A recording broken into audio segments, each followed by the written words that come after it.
Meu querido amigo Paulinho Boa Pessoa, hoje eu quero contar a minha verdadeira história da meia-noite para você.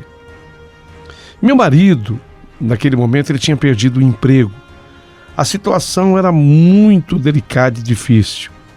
Saímos procurando um lugar onde pudéssemos morar, onde o aluguel não fosse assim tão caro, né, Paulinho? Meu marido sempre foi um homem muito trabalhador, mas a gente precisava de um cantinho onde pudéssemos então morar. Meu marido, se ele fizesse qualquer coisinha, ele ganhava o seu dinheirinho, sabe? Mas para isso era fundamental que encontrássemos um aluguel baixo, que pudéssemos pagar, porque o problema não é a alimentação só. O grande drama de uma família, na minha modesta opinião, sempre foi o aluguel. Então o que aconteceu? Na pequena cidade de Peçanha, uma prima do meu marido nos indicou uma casa, e essa casa era de uma construção bem antiga mesmo, que ficava ali à beira do rio Suaçuí. Esse rio é famoso lá. Falou, tem uma casa, ela é antiga, parece que está desocupada, fica pertinho do rio Suaçuí, o famoso Suaçuí pequeno. Por que vocês não vão lá conversar? De acordo com essa prima do meu marido, a casa estava abandonada e precisava, assim, de uma limpeza. A gente fala limpeza, a gente não está falando só de lavar o chão. A limpeza é um pouco mais do que isso. A casa precisava de uma pintura, uma caiação. Então essa prima de meu esposo nos levou até a casa do seu Luiz. Seu Luiz era o dono, porque apesar dele ser o dono, ele era responsável também pelo imóvel. Esse seu Luiz recebeu a gente muito bem, perguntou qual é a profissão do senhor, por meu marido.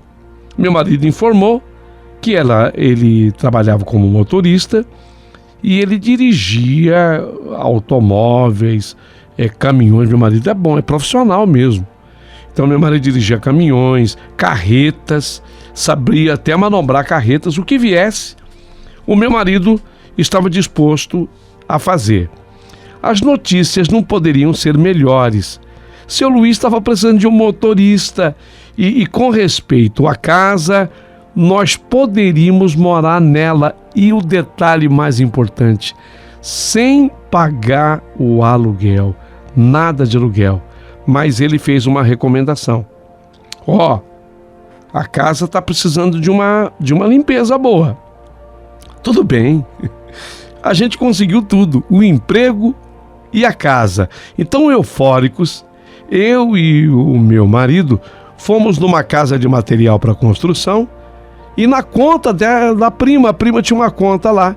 Nós compramos o cal e mais umas bisnagas com as quais fomos dando cor. Você sabe que o cal é sempre branco e a bisnaga é que vai dando cor. Fomos para a tal da casa e num verdadeiro mutirão, fizemos um mutirão e reunimos os primos, amigos dos primos. Em pouco tempo a casa ficou toda caiada e ficou bonita. Ficou bonita, o máximo que ela podia ficar. Ficou bonita. E depois foram mais alguns reparos, portas que foram consertadas, janelas e pronto. A casa estava pronta para receber a nossa família. Só não tinha luz elétrica, mas fazer o quê? Tínhamos que encarar. Marido e mulher, na minha opinião, é assim. Tem que ser um pelo outro.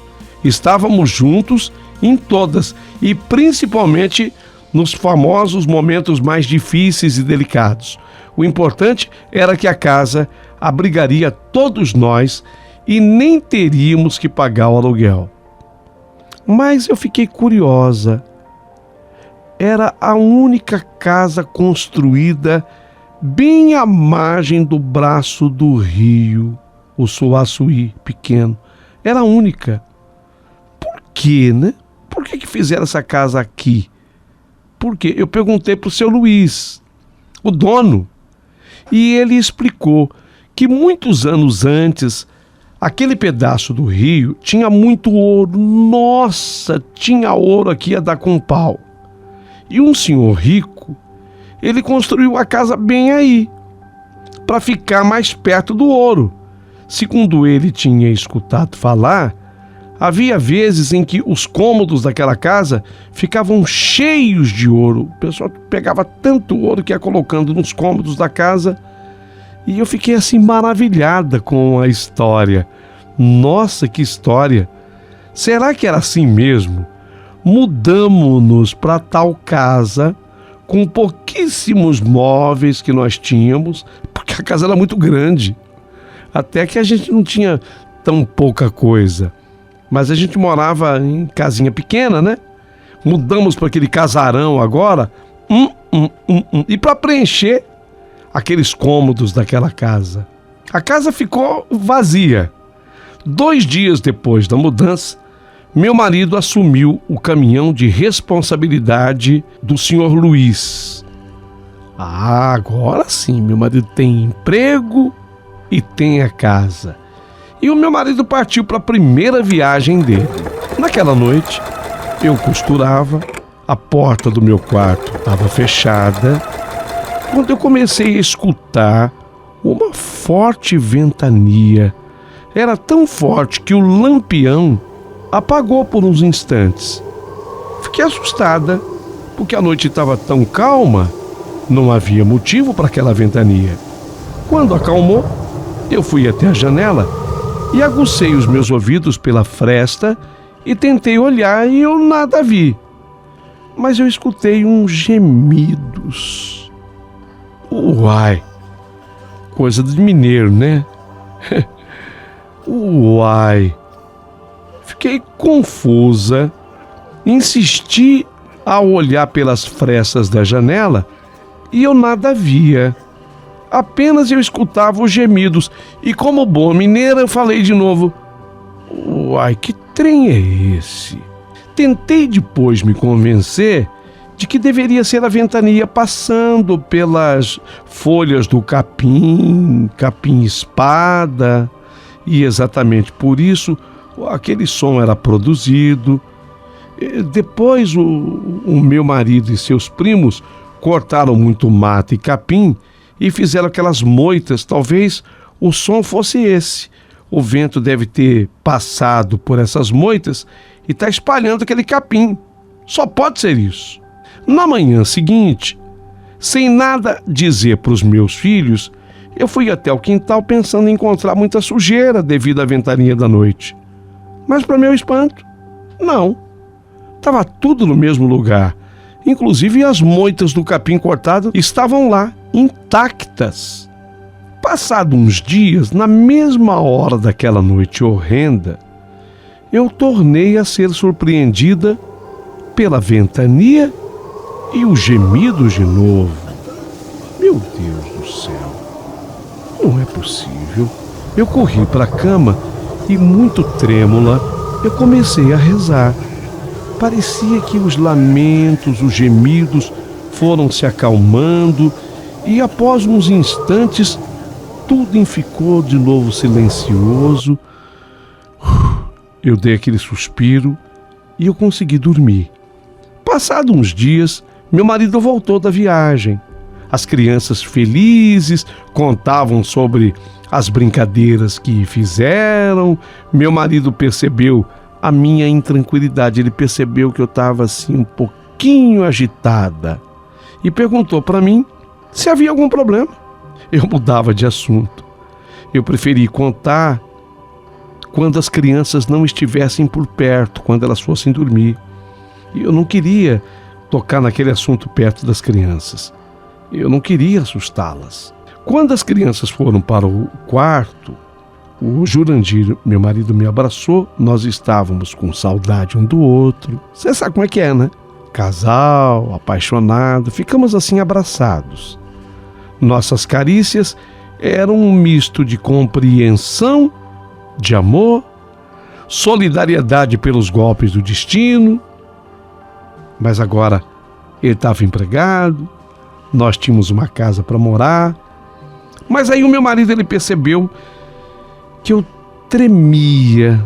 Ele quando me abraçou assim, eu tinha um certo tremor. Sabe por quê? Porque ele tinha me comunicado que na manhã seguinte ele ia viajar de novo. E que claramente, portanto, eu sentia medo de saber que eu ia ficar sozinho outra vez nas próximas noites. Sentia medo de ser surpreendida pelos lamentos, pela ventania misteriosa e aqueles gemidos. O Jurandir, meu marido, perguntou: o que está acontecendo? Me conta.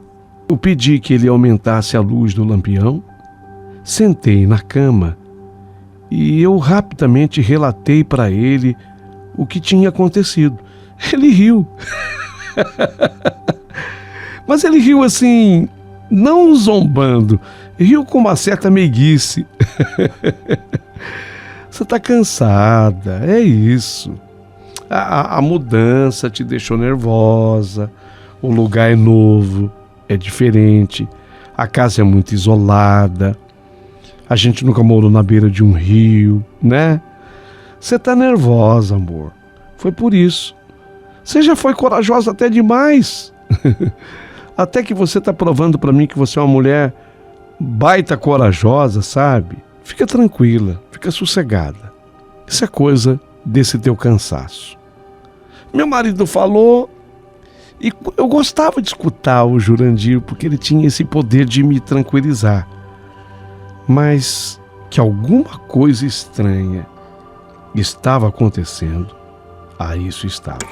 Na manhã seguinte, eu procurei adiantar o serviço e na tarde eu costurei bastante para ter sono bem cedo. Eu queria ficar bem cansada. À noite eu mandei as crianças para a cama e tentei dormir. O sono não vinha. O silêncio era tão forte que eu escutava o canto dos sapos, como se eles estivessem dentro de casa. Identificava sapo de rã e rã de sapo. Aumentei a luz do lampião e nesse momento eu vi uma enorme sombra na parede. O susto foi tão grande que eu dei até um grito, mas depois eu vi que foi um inseto que ficara contra a luz do lampião e a sombra na parede, caiada de branco, aumentou muito seu tamanho. Eu dei até um sorriso, fiquei aliviada e essa hora eu peguei a Bíblia, eu me aproximei da Bíblia para tranquilizar-me, mas tudo assustava, até o som da minha própria respiração.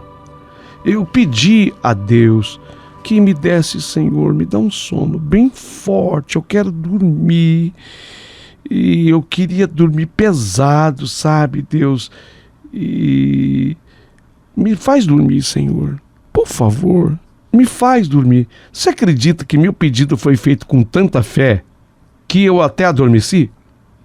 Só que de repente eu comecei a sonhar, mas agora era sonho.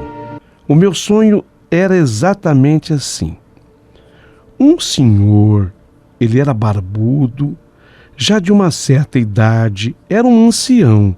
E esse senhor, ele ficou assim de joelhos na minha frente. E ele me pedia ajuda. Mas parecia que ele não tinha língua. Então ele não conseguia falar. Ele balbuciava umas palavras, tipo... Mas eu entendia que ele estava precisando de mim. Acordei sobressaltada, e quando eu acordei assim sobressaltada, olha a ventania de novo, inclusive batendo a porta do galinheiro, e parecia que as latas eram jogadas rolando pelo quintal. Após o susto, eu fiquei estatelada, olhando para a janela, e eu tremia, sabe, morria de medo, como que se aquela minha janela pudesse ser aberta a qualquer momento. As cortinas, eu havia colocado cortinas na nossa casa, elas ficavam voando e formavam um aspecto horrível nessa hora. A luz do lampião vacilava e uma claridade como um relâmpago de repente clareou o quarto todo. Eu não sei onde eu encontrei a força, mas eu fui tomada por uma força nessa hora. Eu apanhei assim a Bíblia que estava ao meu alcance e decididamente eu levantei e olhei pela fresta da janela. O que fiquei surpresa é que quando dava o relâmpago, eu percebi que o riacho se tornava completamente vermelho. Nesse momento, eu lembrei das palavras do Jurandir, dizendo, talvez você esteja muito cansado e quando bater o medo, você olha para as coisas e assim você vai ter certeza de que não era o que você estava pensando. O medo vai embora. Mas quanto mais eu fixava o meu olhar, mais eu constatava que o riacho estava vermelho. A água daquele rio estava vermelha. Então eu, abraçada à Bíblia, eu fui para a porta. Eu não sei onde eu encontrei essa coragem.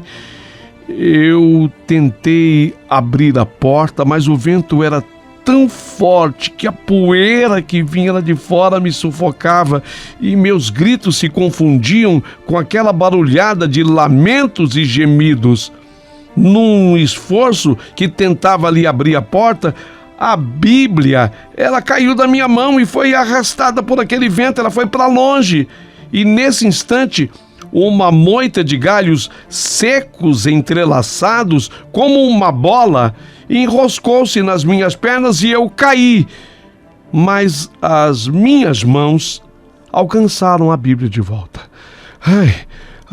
E quando eu consegui apanhar a Bíblia de volta, eu comecei a orar, abraçada com a Bíblia. Eu coloquei a Bíblia até contra o meu peito, assim, e eu gritei, Jesus! Jesus! Jesus! Eu gritava por Jesus Cristo. Aos poucos, conforme eu pronunciei o nome santo de Jesus, a ventania foi se acalmando, olhei para o riacho, e eu quase morri de medo. Eu vi agora no riacho corpos de pessoas sendo atiradas dentro do riacho. Umas pessoas inteiras, outras pedaços dela, cabeça decepada inclusive. Por isso que a água do rio ficou tão vermelha, vermelho sangue. O medo foi tão grande que eu olhei para o céu e eu supliquei, Deus, não deixa nenhum corpo desse tocar em mim, Senhor, não permita, Senhor. Mas o velho barbudo do sonho, aquele do sonho, o que tinha aparecido para mim no sonho de joelhos, o velho barbudo, ele me apareceu. Ele se rastejou até os meus pés, mas sem me tocar. Os outros choravam e gemiam, e eu pedia a Deus que aquilo acabasse, que aquilo terminasse. O senhor barbudo, que estava agora junto aos meus pés, que ele desaparecesse, era o que eu pedia para Deus. Mas conforme eu pedia, o velho fazia que não com a cabeça, que não. E eu consegui ver em seus olhos um pedido de ajuda. E foi nessa hora que de novo veio a coragem. Até porque eu vi que aquele senhor não podia me tocar. Ele tinha um limite, ele se arrastou, mas parou ali diante dos meus pés. Então, a coragem me fez dizer para ele, pode falar o que o senhor quer, o que o senhor deseja. E ele falou, oração, minha filha, muita oração, não só para mim, mas para todos os outros que estão dentro do rio. E eu, olhando para aquele senhor, eu prometi, eu vou orar, eu prometo que eu vou orar muito pelo senhor e por todos os outros, eu prometo. E nessa hora, eu senti que o velho barbudo se acalmou, seu semblante mostrou isso, os corpos já não eram mais jogados dentro do rio, ficou apenas o senhor barbudo. E eu entendi que se ele apenas ficou, havia algo mais a ser dito. E o que mais que o senhor deseja? Oração, filha, muita oração. Eu já prometi para o senhor e eu prometo novamente para o senhor. Eu vou orar.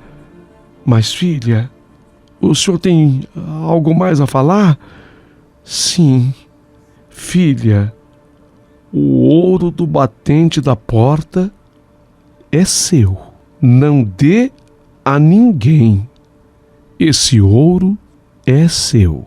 Nossa, quando ele acabou de falar isso, tudo foi voltando ao normal. Tudo foi se acalmando, se acalmou. Eu entrei em casa e durante horas eu fiquei ali fazendo orações com a Bíblia na mão e dedicando todas aquelas orações que eu fazia para aquelas almas. E especialmente para aquele senhor barbudo. Eu fui orando tanto, até que eu me senti também calma. E eu dormi, eu consegui dormir, eu adormeci. Na manhã seguinte, eu fui até a casa do senhor Luiz. Eu queria saber dele um pouco mais sobre a história daquela casa que eu estava morando. Ele desconversou, mas a mulher do seu Luiz, percebendo que eu fizera a pergunta e eu estava assim, nervosa, aflita, eu precisava de uma resposta, ela se pôs a falar. Ana, eu tô vendo que você está aflita e eu quero falar com você. Ó, o que a gente sabe, de ouvir falar, sabe? Mas o pessoal comenta que o homem que morava naquela casa que você está morando, ele era muito ambicioso, tanto que ele construiu a casa na beira de um braço do rio para ficar mais perto do ouro. A turma fala que ele chegou a lotar cômodos da casa com pepitas de ouro.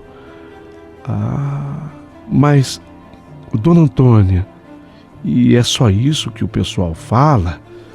Olha, Ana, eu não quero te assustar. Você está morando lá por necessidade e você sabe, né? O povo fala muita besteira, muita bobagem.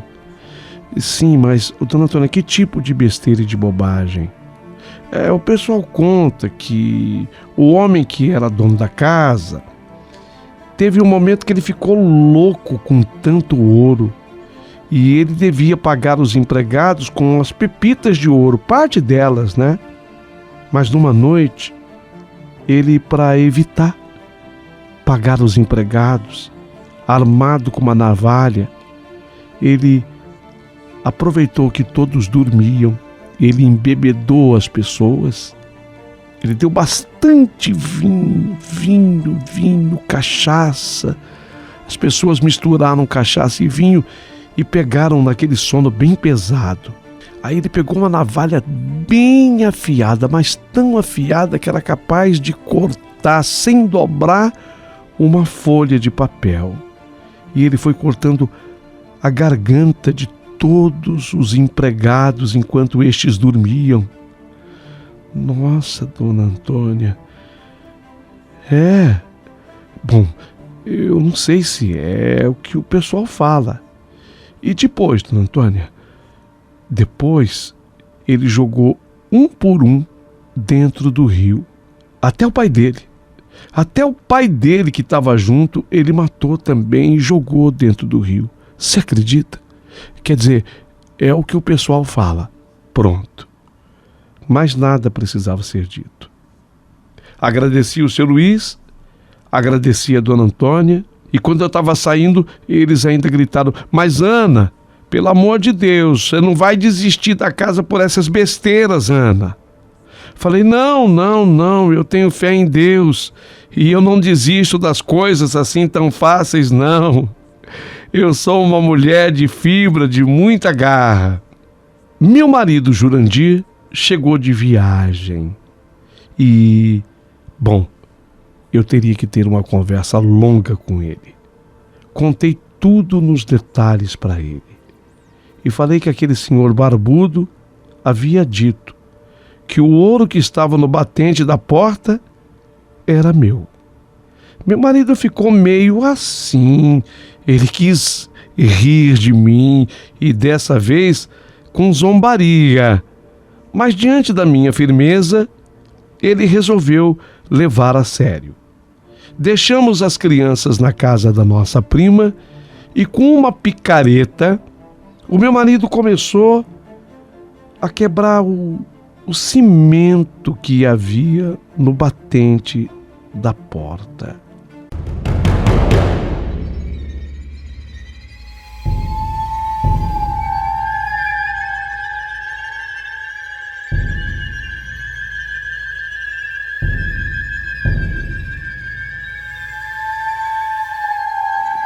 A casa tinha umas 8 portas. Só na 5ª porta, o meu marido, quando ele bateu a picareta, nós vimos e ouvimos que ele bateu em algo diferente. Ele me olhou com os olhos arregalados e eu olhei para ele com os olhos mais arregalados ainda.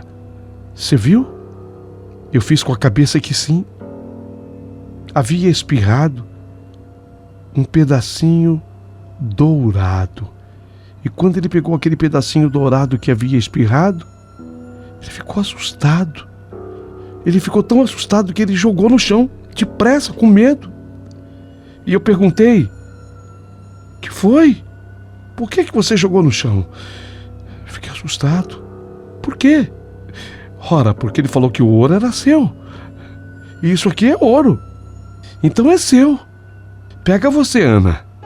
E eu peguei aquele pedacinho de ouro.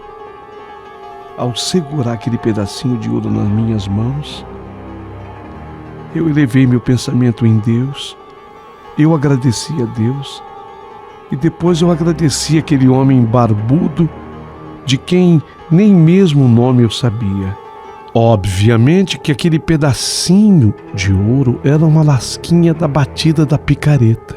Então, eu pedi a picareta para o meu marido, ele foi me orientando, eu fui batendo em volta de um tijolo e quando nós retiramos esse tijolo, eu encontrei a pepita de ouro. Olha aqui, Jurandir, é ouro, meu Deus. Deve valer muito dinheiro, Jurandir.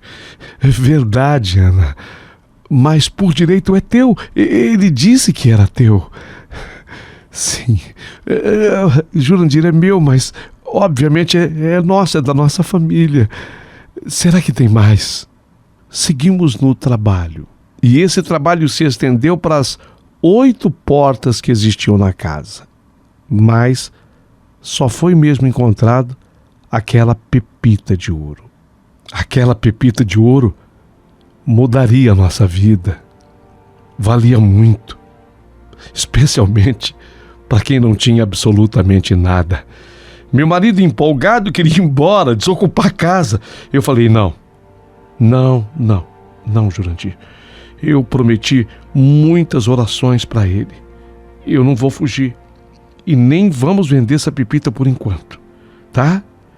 Olha, vai ficar sendo um segredo meu e seu. Eu vou guardar a pepita comigo, no meio dos meus tecidos que eu costuro, debaixo do nosso colchão. Nós vamos continuar morando aqui na casa como se nada tivesse ocorrido. Você acha? Eu acho não, eu tenho a maior convicção de que tem que ser assim. Jurandir concordou comigo, fiz as orações conforme o prometido e fui observando que viver ali era espetacular. Fui percebendo que as noites eram mais calmas, serenas. Eu me tranquilizei em todos os aspectos e sentidos. Agora eu voltava lá na casa do seu Luiz, que era o proprietário daquilo tudo, e de maneira bem disfarçada eu perguntava para a dona Antônia: Dona Antônia, estou contente na casa, estou feliz. E quem morou naquela casa antes da gente? Eu perguntava para ela. Então, Ana, eu nem quis te contar naquele primeiro dia para você não ficar tão assustada. Mas antes de você, chegou a morar ali uma parteira, sabe? E essa parteira não era especialista em trazer as crianças à luz, mas ela era especialista em abortar. E ela fazia um trabalho sujo, sabe? Porque ela realizava o aborto nas mulheres que queriam abortar e jogava os fetos dentro do riacho. Nossa, dona Antônia, que coisa triste. Pois é, mas você está contente, né? Ai, não, graças a Deus. Graças a Deus eu estou sim. Eu estou bem contente. Eu sou uma mulher de muita fé. Com a história da parteira, voltei para casa também com uma pontinha de preocupação. Mas eu não desistia da Bíblia e nem das minhas orações. Passado um tempo, a dona Antônia foi lá, a mulher do seu Luiz, me fazer visitas. E ela ficou surpresa, porque às margens do riacho nasceram lindas flores brancas e coloridas. Ana, que flores são essas? Eu tinha sim uma resposta para ela. Devido às minhas orações, eu acho que aqueles fetos que foram jogados ali se manifestaram através daquelas flores brancas e algumas coloridas. Ficou tão bonita a margem do rio, e eu não havia plantado sequer uma flor daquela. Para não deixar a senhora Dona Antônia encucada, falei: é passarinho, né, Dona Antônia? Eles comem frutos e acabam também trazendo consigo sementes, não só de árvores, mas também de plantas. Olha que bonito que ficou. Eu sabia a resposta. Quando o Jurandir, meu marido, voltou de viagem, me encontrou muito feliz. Eu nada falei, mas toda noite eu rezava também por aquelas crianças que teriam sido abortadas e jogadas no rio, e cada vez mais flores surgiam ali.